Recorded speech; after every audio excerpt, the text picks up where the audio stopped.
A Polícia Federal prendeu nesta sexta-feira Carlos Antônio Camilo Antunes, conhecido como Careca do INSS, e o empresário Maurício Camizotti, suspeitos no envolvimento nas fraudes do INSS.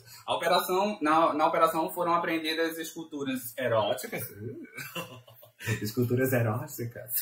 quadros, arma e carros de luxo. Uma investigação da PF revelou um amplo esquema de fraude e desvio de dinheiro de aposentados e pensões do INSS. Antônio lobista, é apontado pela PF como um facilitador do caso. A PF afirma que associações e entidades que oferecem serviços a aposentados cadastravam pessoas sem autorização com assinatura falsa para descontar mensalidade dos benefícios pagos pelo INSS. Aí todo mundo já está cansado de saber, né? O prejuízo entre os anos de 2019 e 2024 pode chegar a 6,3 milhões de reais. Em abril, quando a fraude veio à tona, o então presidente do INSS, Alessandro Stefanuto, foi demitido. Antunes foi levado para a Superintendência do Distrito Federal. Nesse momento, os agentes também fizeram busca na casa dele. Segundo investigações, ele transferiu 9,3 milhões de reais para pessoas relacionadas a servidores do INSS entre 2023 e 2024. A defesa dele não foi localizada, no caso aqui da reportagem, né? Por telefone, a defesa afirmou que vai buscar a liberdade do seu cliente. Camizotti, que foi preso em São Paulo, é apontado como sócio oculto de uma entidade de beneficiário da fraude do INSS. A defesa do empresário disse não haver qualquer motivo que justifique sua prisão no âmbito da operação relacionada à investigação da fraude do INSS. Os agentes também foram na casa e no escritório do advogado Nelson Williams, na cidade de São Paulo, onde encontraram diversas obras de arte. Esse é o advogado Nelson, né? Ele é influencer também aqui nas redes sociais, está sendo investigado, né? Enfim. Em nota, a defesa dele esclareceu que tem colaborado integralmente com as autoridades e confia que a apuração demonstrará a sua total inocência. No total, são cumpridos 2 mandados de prisão preventiva, 13 mandados de busca e apreensão no estado de São Paulo e no DF. Os mandados foram expedidos pelo ministro do STF, André Mendonça. Diversos carros de luxo foram apreendidos, incluindo uma Ferrari, um Land Rover, um Porsche, uma Mercedes e um carro de Fórmula 1. Menino, carro. Olha, cada coisa chique. Menino, carro de Fórmula 1, belíssimo. Belíssimo. Deve ser uma fortuna um carro de Fórmula 1, né? Menino, que grana, hein? Vamos falar também da CPMI. A CPMI hoje também ouviu uma pessoa muito importante no caso. Lembrando, né, que o Camizotti, ele estaria envolvido ali com a Ambec, tá? Que foi uma das instituições que mais recebeu dinheiro, pelo menos no relatório da CGU. Ela teria recebido 337 milhões de reais entre 2022 e 2024 e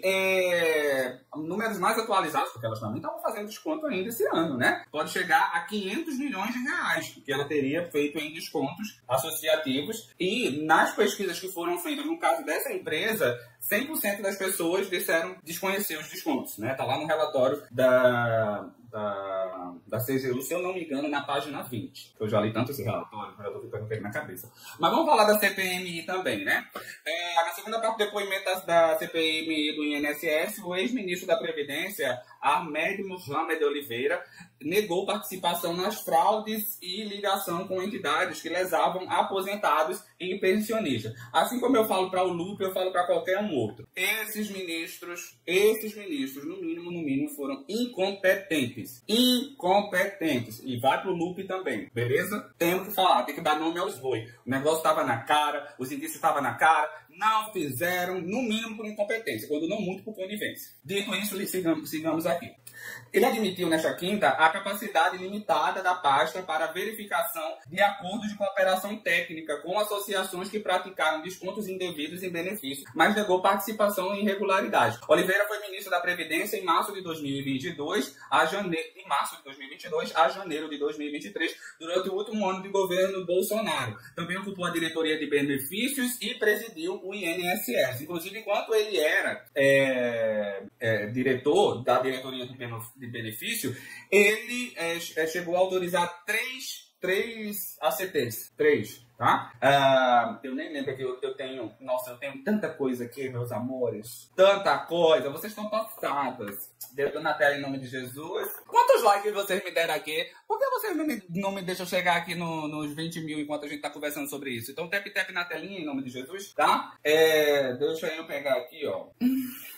Não tem o nome do autorizador. Ctrl F, José. Ô, meu pai. Vou achar agora essa buçanha, quer ver? Mais postagem, mais. Você vem aqui, já vai ter tudo, não. Mais. Achei. Olha aqui, ó. Ele foi responsável por autorizar a Brapps, a Ambec. Foi ele que autorizou a Ambec, tá? Foi ele que autorizou a Ambec do cara que foi preso hoje, o Maurício Camisotti. Foi ele que autorizou. Ele era diretor da diretoria de benefício em 31/8/2021. Além dela, ele também autorizou a AAPB. No relatório da CGU, já tinha citado antes, né? A Ambec recebeu 337,7 milhões de reais entre 2022 e 2024. E no caso da AAPB, ela recebeu 99,8 milhões de reais entre 2022 e 2024. Essas duas, no caso a Brapps também, né? Mas a Brapps não tem os valores que ela recebeu no relatório da CGU, mas foram 3 entidades que foram autorizadas por esse senhor antes dele virar ministro e antes dele virar presidente do INSS, beleza? Olha aqui, ó, voltando, né? Ele foi ministro da Previdência de março de 22 a janeiro de 23, durante o último governo de Bolsonaro. Também ocupou a diretoria de benefícios e presidiu o INSS. Na época em que ocupou os cargos, ele era conhecido como José Carlos de Oliveira, nome que alterou por motivos religiosos. É por isso que eu achei estranho chamando ele de, como é o nome? Ahmed Mohamed Oliveira. Virou, como é, iraniano, né? Islamista, como é que fala? Muçulmano, né? Que chama? Qual é o nome da religião? Não é o UOL não, meu anjo. Se preocupe não, tá?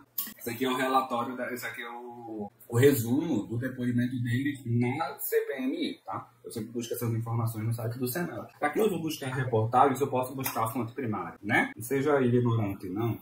Na manhã dessa quinta-feira, Oliveira declarou que não conhecia operações irregulares antes da deflagração da operação sem desconto da Polícia Federal e da CGU em abril desse ano. Aí vale ressaltar, né? Lá em 2021, a Conafer, ela chegou a ter problemas com a justiça, teve um inquérito na Polícia Civil do DF e o Ministério Público no DF verificou que a competência seria da PF e a PF arquivou, não abriu um inquérito para verificar essa questão, né? Aí, vamos lá. A deputada Adriana Ventura, do Novo de São Paulo, questionou os critérios para os ACTs, observando que 8 entidades identificadas como fantasmas celebraram um acordo no INSS durante a presidência de Oliveira. O ex-gestor admitiu falhas no protocolo de verificação das entidades, porém reiterou que a assinatura de ACTs em si não é fraudulenta. Abre aspas o que ele falou. A fraude não se dá na assinatura. A fraude se dá onde começa o crescimento das entidades sem prévia autorização das pessoas. Oliveira também confirmou ter admitido Virgílio de Oliveira Filho, suspeito de ter agido contra o bloqueio de descontos em folha. Suspeito de ter agido contra isso.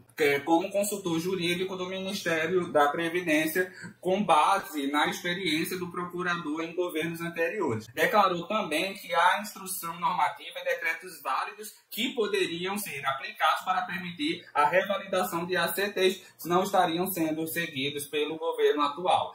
O vice-presidente da CPMI, o deputado Duarte Júnior, acusou Oliveira de estar mentindo quanto à sua reunião com a diretora da CGU, Eliane Viegas Mota, em março de 22. Oliveira disse que não se lembrava do assunto que foi tratado no encontro. Vale ressaltar, né, que no caso foi na gestão dele onde mais ACTs foram autorizados. Deixa eu só pegar aqui o storytelling, né? Porque olha só, no ano de 2020 vai ter apenas um ACT sendo realizado, foi o do Sindiap. Aí em 2019 a gente vai ter o da Contagem. CAG renovado. Esses foram os únicos antes dele, né? Aí, em 2021, até abril, só tinha sido aprovado que foi o da Unipab, no dia 20 de 4 de 2021. Aí ele vem e autoriza mais 3 empresas em um curto período. 2 em agosto e mais uma em mês 10 de outubro, né? Outubro. Depois dele, que ele sai dessa função e vai presidir o INSS, né? Vai presidir o INSS. Aí já começa a desembestar. Vai ter autorização em 23 de 11 de 21, 27 de 12 de 2021. 2022 vai ser o ano com mais ACTs. Ele já chefe do INSS e depois ministro como é o nome do negócio? Da Previdência, tá? Aí ele abriu aqui, ó, o do Sintap em março de 22, o Sinaap em 14 de 4 de 22, a Unaspub no dia 26 de 4 de 22, a Universo no dia 27 de 4 de 22, o CAAP no dia 10 de 5 de 22, a FICF no dia 10 de 5 de 22, a Conafé, que é a tal, né, lá dessa reportagem, recebeu uma grana preta, no dia 2 de 6 de 22, vai também aprovar a AP Brasil no dia 28 de 6 de 22, também a CBPA no dia 13 de 7 de 22, o Amar Brasil no dia 9 de 8 de 22, a COBAP no dia 30 de 8 de 22, também a CEBAP no dia 23 de 12 de 22 e, qual é essa? A DAPT-PREV, que é acolher, né? No dia 29 de 12 de 2022. Tudo isso foi na gestão desse senhor, tá? Tudo isso. Deixa eu ver o que mais aqui que ele falou, né? Ligação com a Conafé. Oliveira negou vínculo com o presidente da Confederação Nacional dos Agricultores, a Conafé, Carlos Lopes, ou com outros representantes da entidade. Duarte Júnior apresentou gráfico apontando operações financeiras entre Oliveira, uma empresa de fachada, e pessoas ligadas à Conafé. Daí perguntou, são coincidências? Porque o assessor do presidente da Conafé recebeu dinheiro de um sócio seu a troco de quê? Oliveira respondeu que não tem absolutamente nenhuma ligação. O depoente também disse ao senador Randolfo Rodrigues, do PT do Amapá, não se lembrar se José Arnaldo Bezerra Guimarães, suspeito de vínculos com a Conafé, fez repasses à campanha eleitoral de Oliveira em 2024. Porém, ele negou que a doação tivesse ultrapassado 32 mil verificados em inquérito da Polícia Federal. Abre aspas o que ele falou. Não é possível que ele tenha feito essa doação, pois ele não teria lastro para isso. Em resposta ao deputado Sidney Leite, do PSD do Amapá, Oliveira defendeu a sua decisão de manter o sócio Edson Aiko Yamada na direção do INSS, mas condenou que os dois só estabeleceram sociedade quando Oliveira já não era mais ministro. Ele admitiu não ter acompanhado os convênios assinados por Yamada com entidades ligadas a Camilo Antunes, o careca do INSS. Ele fala, a vida no ministério era extremamente agitada e o INSS tinha autonomia. O Edson Yamada, ele foi o que fez a maioria desses ACTs em 2022. Olha aqui, ó. 1, 2, 3, 4, 5, 6... 6 ACTs que foram feitos entre junho de 2022 e dezembro de 2022, beleza? A senadora Leila Barros, do PDT do DF, a senadora, o ex-ministro reiterou que as atividades na Previdência eram intensas e a diretriz de governo era trabalhar na redução de filas, mas disse não ser capaz de citar os subordinados da época que eram encarregados de assinar os convênios. O senador Fabiano Contarato, do PT do Espírito Santo, disse não ser razoável que Oliveira declare tanto desconhecimento nas operações do INSS e também entende que o depoente comete crime de falso testemunho. Aí ele falou o seguinte, né? O senhor foi informado formalmente por procuradora da República sobre o desconto irregular fraudulento e o senhor aqui, quando a gente pergunta, fala, só tomei conhecimento agora com operação sem desconto. O senhor foi instado, provocado e nada fez. O deputado Alencar Santana, do PT de São Paulo, também mencionou denúncias de descontos abusivos que foram levadas a Oliveira, mas que não levaram às providências contra a entidade. muito parecido com as cobranças que foi feita ao Lupe na segunda-feira, né? Contradições. Deputados e senadores apontaram omissões e contradições no depoimento do ex-ministro e divergiram sobre as ações dos sucessivos governos no enfrentamento às fraudes. Vários parlamentares mostraram o ruim da CCBMI, é isso, né? Porque a galera do Lula puxa sardinha para o governo Lula, a galera do Bolsonaro puxa sardinha para o governo do Bolsonaro e foda-se buscar saber de fato o que está acontecendo, né? A crítica aqui vai para todo mundo. Eu não faço nada de errado mesmo. Vários parlamentares mostraram entre o número de entidades autorizadas a desconto em folha e os valores envolvidos nos governos Bolsonaro e Lula. Para o senador Isalci Lucas, do PL do DF, houve uma explosão de descontos associativos desde o início do atual governo em 23. Oliveira declarou que os descontos deveriam seguir os devidos procedimentos. Abre aspas. As entidades têm que fazer a filiação dos associados e pegar a autorização desses associados para que autorizem o desconto em folha. Não pegar e informar a Dataprev esse desconto. Aí está a ilegalidade. O senador Jorge Saif, do PL de Santa Catarina, mostrou o gráfico apontando o grande crescimento de valores de descontos às entidades associativas desde 23 e declarou que, no caso dos descontos indevidos, a esquerda busca proteger bandidos. Para a senadora Elisiane Gama, do PSD do Maranhão, essa é uma narrativa mentirosa. Lula observou que a operação sem desconto da PF e da CGU foi realizada pelo governo Lula. Aí abre aspas para ela. Tentam colar a narrativa e excluir um governo que teve uma participação direta em toda a roubalheira que estamos acompanhando nesse momento. O senador Eduardo Girão, do Novo, do Ceará, ao senador, Oliveira declarou que o INSS não tem a condição de exercer controle das ACTs, a situação que atribuiu à falta de mão de obra. Abre aspas. A lei permite que assinem e que eles requeiram esse modelo. Eu não tenho como gestor, dizer não. Podíamos, na medida da observação do desenrolar das entidades, fazer a fiscalização, mas também não temos estrutura para isso e não tínhamos estrutura para isso. O senador Rogério Marinho, do PL do Rio Grande do Norte, afirmou que desde 94, somente o governo Bolsonaro propôs revalidação de cadastro. Ele disse esperar o resultado das quebras de sigilo das pessoas e entidades supostamente envolvidas em irregularidades. E daí abre aspas, né?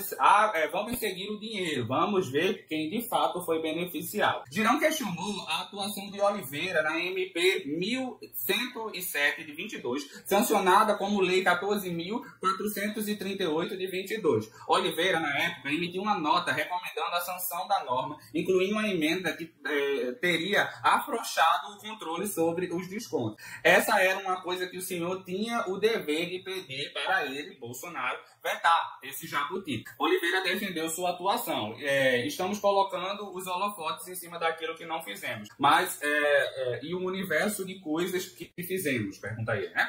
Estou me sentindo como se não tivéssemos feito absolutamente nada. Eu tenho uma raiva dessa coisa, porque você está sendo investigado por uma coisa específica, né? Você tinha uma irregularidade acontecendo dentro do INSS e você está sendo questionado sobre isso. Ah, não, mas eu fiz uma coisa maravilhosa dentro do INSS. Foda-se! Foda-se! Você fez o seu trabalho. E se esperava que você fizesse o seu trabalho. E o seu trabalho também era fiscalizar. Simples. É difícil, não parece que eu não fiz nada de bom. O pessoal tá cagando se tu fez ou deixou de fazer coisa de bom. Aí quer saber o que é que você, porventura, teria feito de errado. Hein? O deputado Rogério Correia, do PT de Minas Gerais, também questionou a atuação do INSS diante da MP 871 de 19, sancionada pela Lei 13.846 de 2019 e destinada a coibir fraudes do INSS. A necessidade de revalidação, que constava no texto original, foi retirada durante a tramitação do projeto. Uma nota técnica recomendou a sanção. Oliveira, porém, defendeu o decreto e a instrução normativa que se mantivesse